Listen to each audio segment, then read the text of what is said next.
Magandang araw kaibigan! Tuloy po kayo sa Felicidad's Channel. Sa mga kwento ng buhay at pag-ibig na hinalukay sa natatagong baul ni Felicidad. Pero bago po tayo magpatuloy, huwag niyo pong kalilimutan na i-like ang video, i-subscribe ang channel, at i-click ang notification bell para lagi kayong updated sa mga parating pa na upload.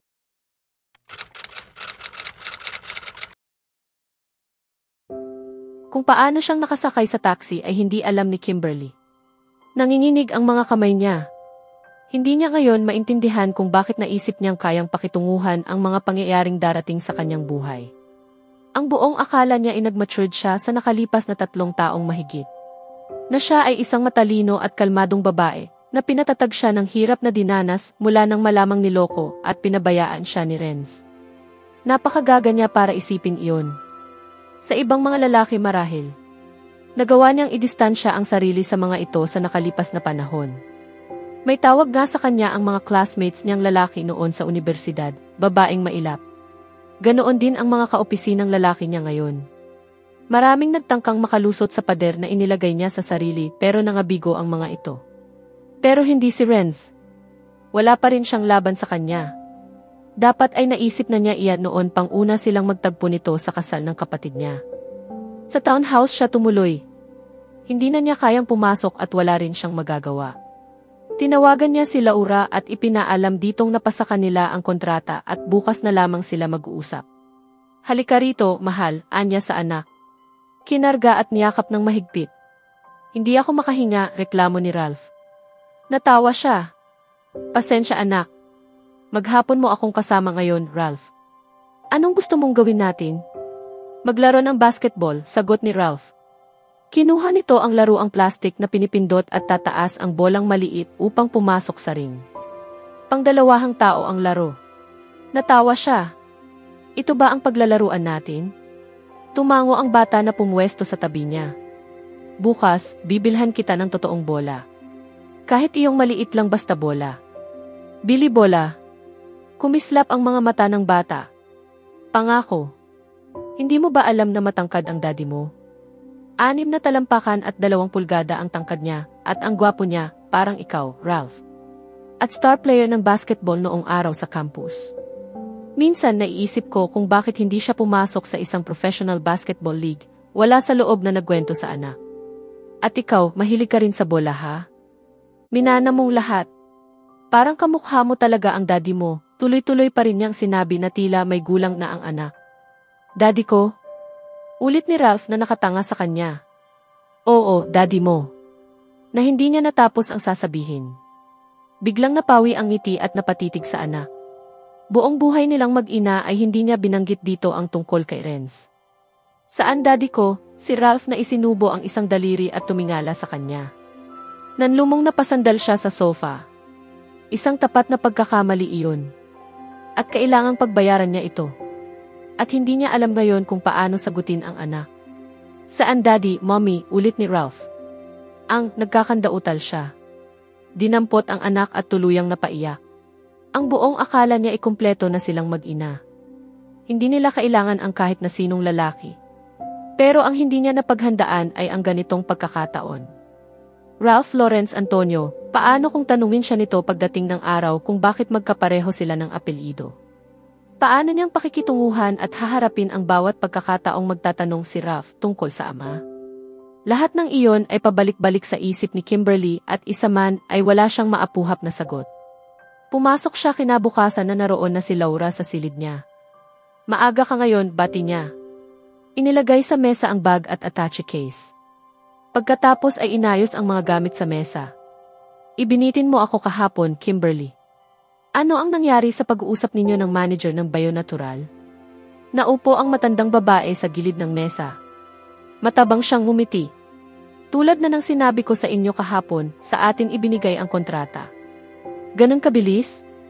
Tumaas ang mga kilay nito na bagaman nagtataka ay umaliwalas ang mukha. Siguro talagang na-appreciate nila ang trabaho mo kaya ganoon kadali. At sobrang saya ko talaga, Kimberly. Medyo nahihirapan ang kumpanya ngayon at talagang kailangan natin ang trabahong ito.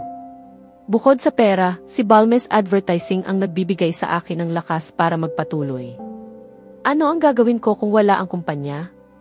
Nakadama siya ng habag sa matandang babae.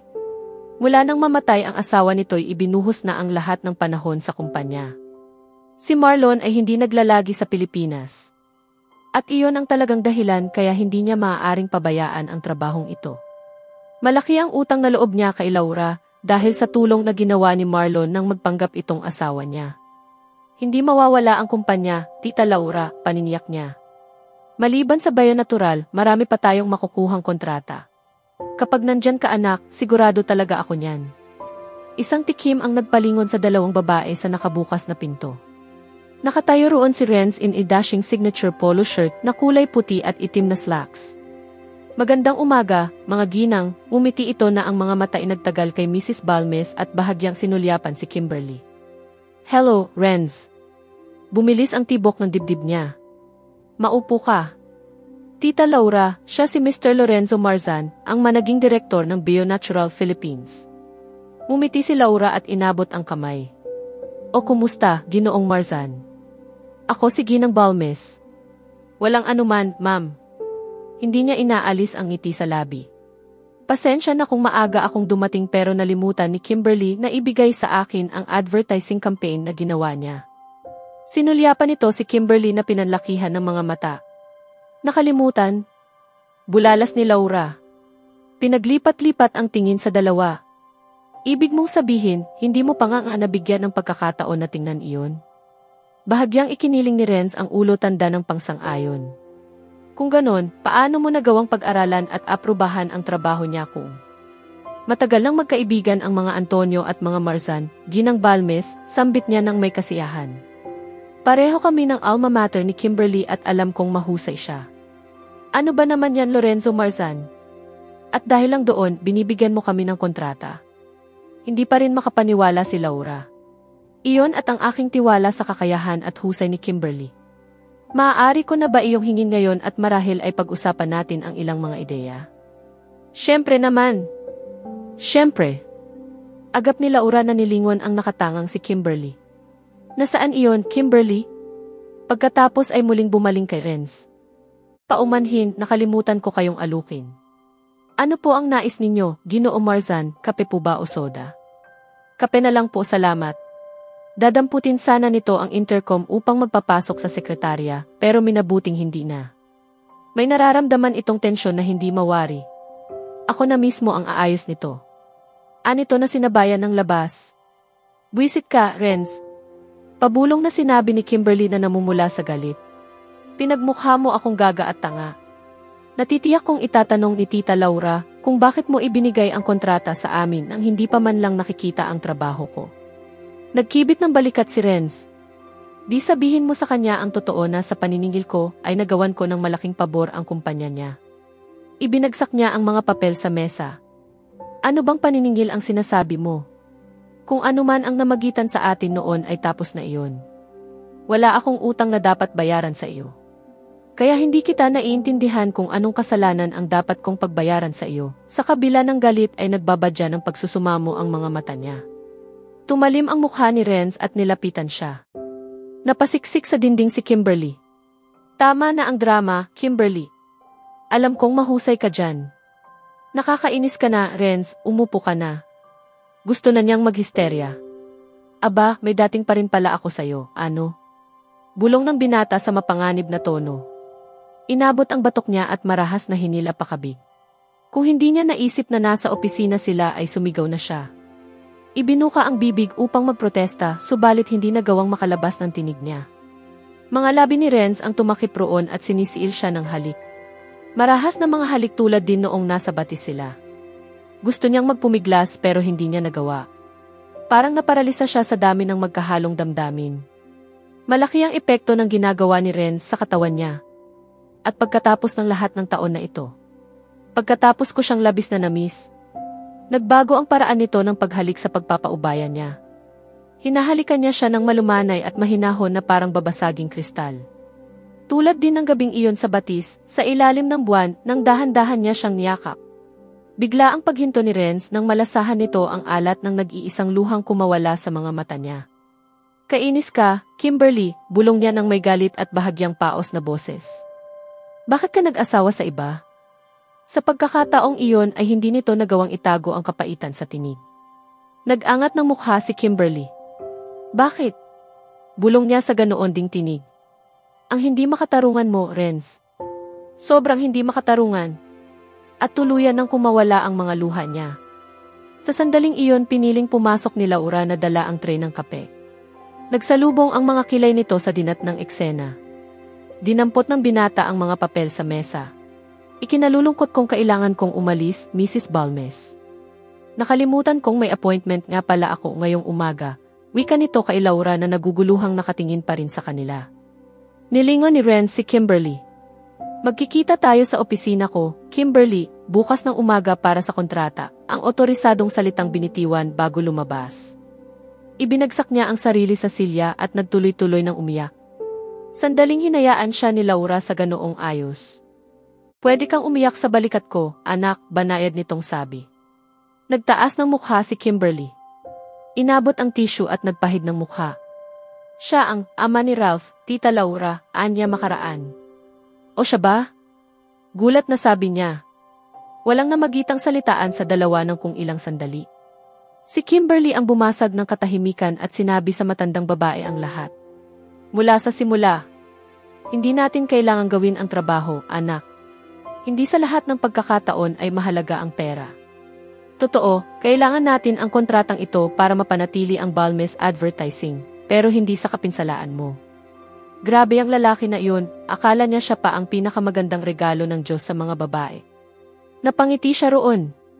Marahil ganoon ang iniisip ni Renz. Malaki ang utang na loob ko sa daddy mo, Kimberly. Nagtataka ka siguro kung bakit napapayag ko si Marlon na magtungo sa San Ignacio at magpanggap na kasintahan mo. Ang sabi ng daddy ay magkaibigan ang pamilya ninyo. Oo, magkaibigan ang aming pamilya. Pero higit pa roon ang dahilan.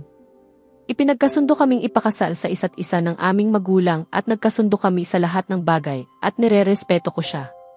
Pero habang tumatagal, nakilala ko si Ginoong Balmes. Bumagsak agad ang loob ko sa kanya. Ang damdamin ay sobrang tindi na halos ayaw ko nang humiwalay sa kanya, kung gets mo ang ibig kong sabihin. Tumango siya nang wala sa loob. Kilala niya ang damdaming iyon. Nararamdaman din niya ang parehong matinding damdamin para kay Renz. Pero nakatakda na ang kasal namin ni Joseph, at naipit ako sa pagitan ng moral na obligasyon ko sa ama mo at sa pag-ibig ko kay Mr. Balmes. At pinili mo si Mr. Balmes, Anya. Halata naman talaga. Tumango si Laura. Sa mismong araw ng kasal namin ni Joseph, ay sumama akong magtanan kay Mr. Balmes. Oo, pero pinatawad ako ng daddy mo, Kimberly, kaysa sa mga magulang ko. Tiniis ang kahihiyan kaya nagpa-assign siya sa malayo. Doon niya nakilala si Christina. Nagmahalan sila at doon nagsimula ang lahat. Tumayo ito at nagpalakad-lakad sa loob ng silid. Kita mo ba? Huwag mong isipin na obligado ka dahil sa ginawa ni Marlon. Kalimutan mo na ang kontrata sa Bionatural. Marahil ay may iba pang mga trabahong darating. Makakaraos din tayo. Huminga siya ng malalim. Bahagyang lumuwag ang dibdib. Salamat, Tita Laura. Pero itutuloy natin ang trabaho. Tiniyak ni Renz na susundan niya ako saan man ako magpunta, lalo na ngayong wala na akong asawa sa pagkakaalam niya. Kung bakit sa palagay ko'y gusto niya akong saktan ay hindi ko pa rin maunawaan. Pero mas kukunti ang pagkakataon ninyong magkita kung hindi ka nagtatrabaho sa kanya. Hindi tayo nakasisiguro kay Renz. Kaya samantalahin na natin. Kapag naipalabas na, tapos na ang trabaho. Ang gusto ko lang na maingatan ay ang huwag silang magkita ni Ralph. Ikaw ang bahala, Kimberly. At kung gusto mong magbago ng isip ay huwag kang mag-atubiling bitiwan ang trabaho sa Bionatural. Sa susunod na kabanata, masusubok ang tibay ng loob ni Kimberly nang harapin niya ang masalimuot na relasyon nila ni Renz at ang mga epekto nito sa kanyang pamilya. Makikita rin ang mga bagong pagsubok sa trabaho at ang paglalapit ni Ralph sa kanyang tunay na ama. Kaya abangan natin,